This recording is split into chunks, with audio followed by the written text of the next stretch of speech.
The year was 1947. In a courtroom in Nuremberg, Germany, judges struggled to comprehend the evidence before them. Medical charts, photographs, testimonies that seemed too horrific to be real. A judge spoke the words that would echo through history.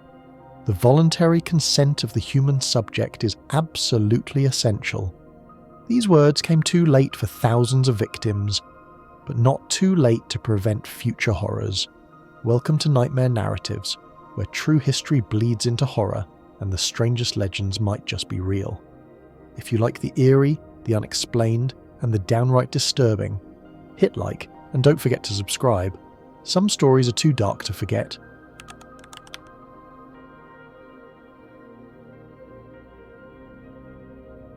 Between 1933 and 1945, something unthinkable happened in Nazi Germany.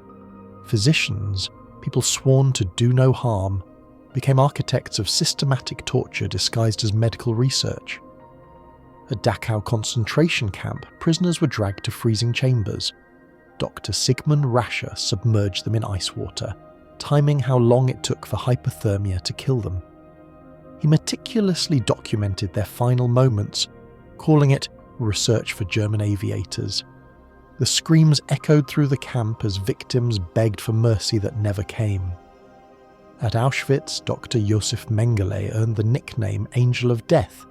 He obsessed over twins, conducting grotesque experiments on over 1,500 sets of twin children.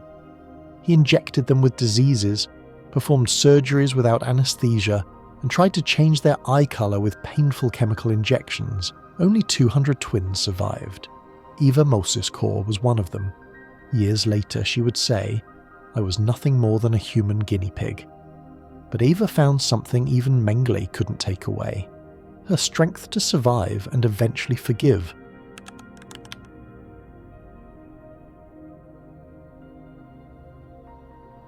The horrors weren't confined to Nazi Germany. In 1932, in rural Alabama, the US Public Health Service launched what they euphemistically called the Tuskegee Study of untreated syphilis in the Negro male. 399 African American men with syphilis were recruited with promises of free healthcare for bad blood. They had no idea they actually had syphilis. For 40 years, doctors watched as the disease ravaged their bodies, destroyed their families, and killed them slowly. Even when penicillin was discovered as a cure in the 1940s, the men were denied treatment. The study was more important than their lives. Charlie Pollard was one of those men. He trusted the doctors who promised to help him. Instead, they let him suffer for decades while they took notes on his deterioration. The study only ended in 1972 when a whistleblower exposed the truth to the press. By then, at least 28 men had died directly from syphilis, 100 more from complications, 40 wives had been infected, and 19 children were born with congenital syphilis.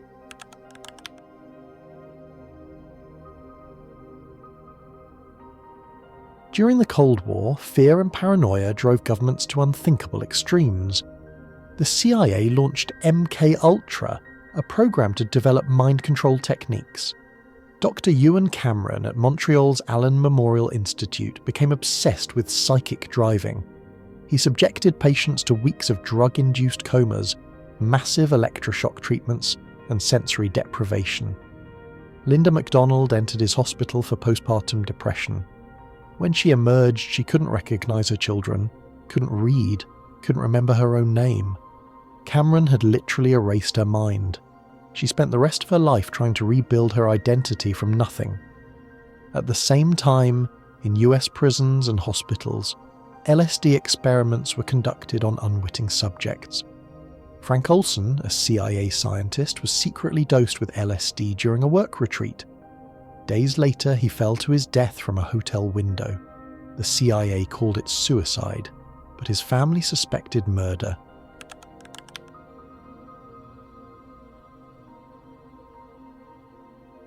In occupied Manchuria, Japan's Unit 731 conducted biological warfare experiments that rivaled Nazi atrocities.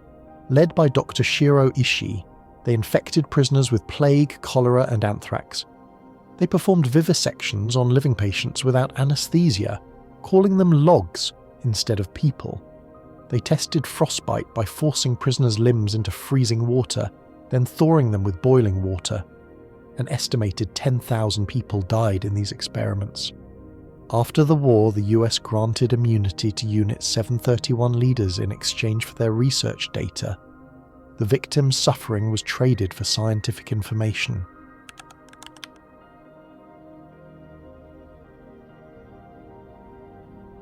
The most heartbreaking experiments targeted society's most vulnerable: children, the mentally disabled, and the institutionalized. At the Willowbrook State School in New York, Dr. Saul Krugman deliberately infected mentally disabled children with hepatitis. He convinced parents it was a vaccine, when it was actually the live virus. The children suffered through the disease while doctors studied its progression. Some died, others lived with permanent liver damage. At Holmesburg Prison in Philadelphia, Dr. Albert Kligman used inmates as test subjects for chemical companies. He exposed them to dioxin, radioactive materials, and experimental drugs. When asked about the ethics, Kligman reportedly said, "All I saw before me were acres of skin." The prisoners, mostly poor and African American, were paid pennies for experiments that left them scarred and sick for life.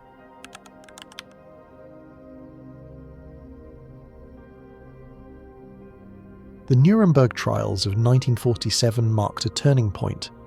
For the first time, the world established clear principles for human experimentation. Voluntary consent is absolutely essential. No person should be subjected to experiments that might cause death or disabling injury. The potential benefits must outweigh the risks. These became known as the Nuremberg Code, 10 principles that seemed obvious, but had been so horrifically violated. In 1964, the Declaration of Helsinki expanded these principles. In 1974, the US created institutional review boards to oversee all human research. But the question remained, could we trust the medical establishment that had failed so catastrophically?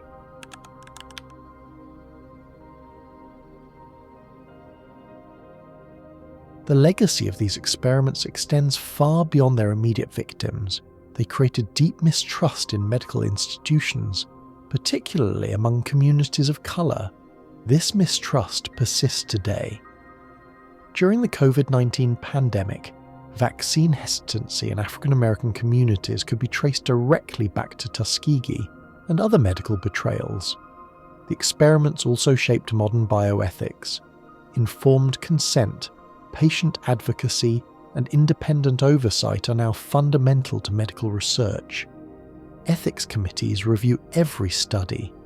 Participants must understand exactly what they're agreeing to, but vigilance is required. Even today, vulnerable populations, refugees, prisoners, the poor, can be exploited by researchers who forget the lessons of history.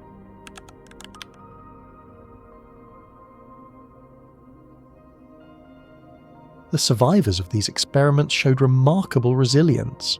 Eva Moses Kaur chose forgiveness over hatred.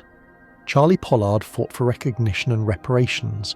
Linda McDonald rebuilt her life from fragments of memory. Their stories remind us that behind every medical breakthrough, behind every statistical analysis, are real human beings with families, dreams, and the fundamental right to dignity. The phrase, "First, do no harm," takes on deeper meaning when we remember those who were harmed in the name of science.